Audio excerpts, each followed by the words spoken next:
दोस्तों, क्या आपने सोचा है कि आज के समय सबसे सस्ता क्या है, एक रोटी या 1 जीबी डाटा?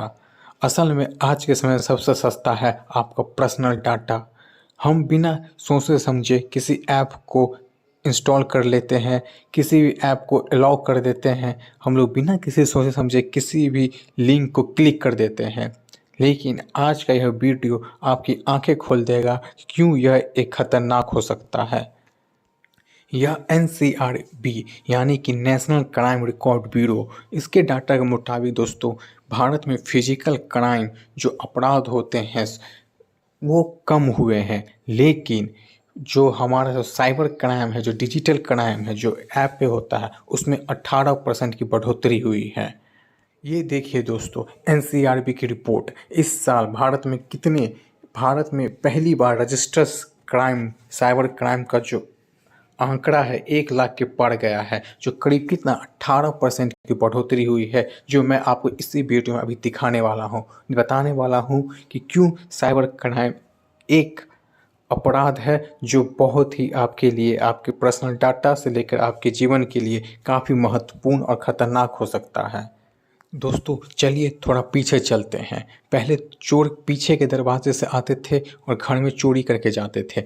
फिर उन्होंने हमारा ATM कार्ड बदलना शुरू किया और अब वो सीधे आपके साथ फ्रॉड कर रहे हैं, वो भी डिजिटली रूप से। NCRB की रिपोर्ट के मुताबिक 73% जो क्राइम है वो क्या है दोस्तों, डिजिटली क्राइम है जो आपके ऊपर किए जा रहे हैं।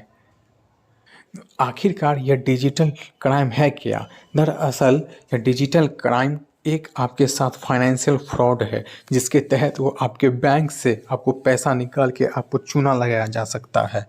तो अब समझते हैं कि आखिर यह डिजिटल डकैती काम करता कैसे है। दरअसल इसका सबसे पहला और बड़ा हथियार है दोस्तों डर और लालच। होता क्या है दोस्तों कि मान लीजिए, एक उदाहरण से समझिए कि आपके घर पे कॉल आता है कि इलेक्ट्रिसिटी बिल आपका जमा नहीं है, और आपको लिंक दिया जाता है कि आप इस पर क्लिक कीजिए, और कुछ देर बाद आपके घर में इलेक्ट्रिसिटी कट भी जाती है। तो आप क्या हो जाते हैं, डर जाते हैं कि ये क्या हो रहा है। तो फिर इस डर में आप उस लिंक पर तुरंत क्लिक कर देते हैं, जिसके कारण आपके साथ एक क्राइम हो सकता है। और दूसरा है दोस्तों लालच। मान लीजिए दोस्तों आपको एक मैसेज आया कि आइए इस लिंक पे क्लिक कीजिए तो आपको 1 करोड़ की प्राइज मनी मिलेगी। कुछ बच्चे जो हैं वो ईजी तरीके से पैसा कमाना चाहते हैं, तो उस लिंक पे क्लिक कर देते हैं और वहाँ भी वो क्या होते हैं, फंस जाते हैं, उनका लाखों करोड़ रुपए डूब जाता है। दोस्तों अब बात करते हैं इस डिजिटल क्राइम में सबसे बड़े खतरनाक स्केल की, डीप फेक AI। आखिर ये है क्या? मान लीजिए दोस्तों कि आपको एक कॉल आता है, आपके पिताजी का वीडियो कॉल आता है, और वो कहते हैं कि उन्हें 50,000 की ज़रूरत है, और आपने उन्हें 50,000 रुपये पे भी कर दिया। लेकिन दरअसल ये असली नहीं होता है। ये AI से बनाया गया एक फेक वीडियो होता है, एक फेक वीडियो होता है, एक फेक ID होता है, और आप बड़ी आसानी से इस जाल में फंस जाते हैं और आपका हज़ारों का नुकसान हो जाता है। दरअसल NCRB ने इस साल इस पर विशेष चिंता जताई है कि यह एक बहुत ही खतरनाक ऐप है। दोस्तों अब जानते हैं कि इस डिजिटल क्राइम का सबसे ज़्यादा खतरा किस स्टेट में है। NCRB की रिपोर्ट के मुताबिक सबसे ज़्यादा खतरा दोस्तों तेलंगाना में है, फिर कर्नाटका में है, और फिर मेट्रो सिटीज़ में है। तेलंगाना में यह अपराध 50% तक बढ़ा है दोस्तों। आइए दोस्तों अब जानते हैं कि सबसे ज़्यादा रिस्क पे कौन है। दरअसल NCRB की रिपोर्ट में सबसे ज़्यादा जो इसकी जो पीड़ित है वो महिलाएं हैं, जिसमें 18,000 से ज़्यादा केसेस आए हैं। और दूसरी सबसे ज़्यादा पीड़ित है वो दोस्तों माइनर यानी नाबालिग लोग हैं, जिसके 1,000 लगभग 1,700 के आसपास केस आए हुए हैं। दरअसल दोस्तों ये जो डिजिटल क्राइम है वो क्या है, एक स्ट्रक्चर फेलियर है।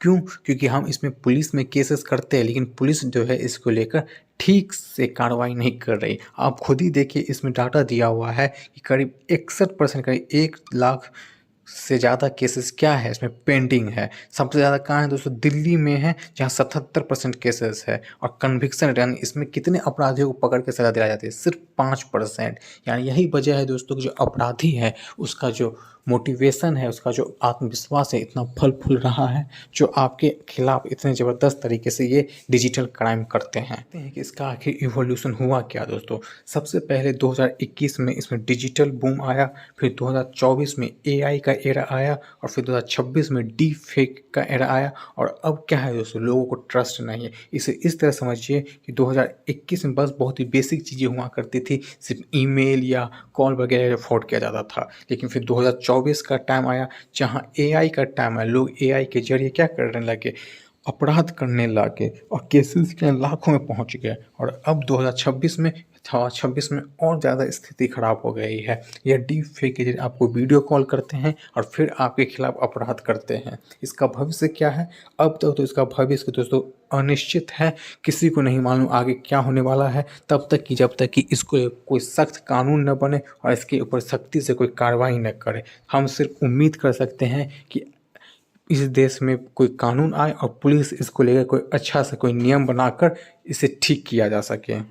अब मान लीजिए दोस्तों कि अगर आपके साथ कोई अपराध हो गया, कुछ इस तरह का अपराध हो गया, तो फिर आप अपने आप को बचाएंगे कैसे? तो उसके लिए दोस्तों आपकी स्क्रीन पे यह नंबर दिया गया है, इस नंबर पे आप क्या कर सकते हैं, डायल कर सकते हैं और मदद ले सकते हैं। आप सुरक्षित रहें।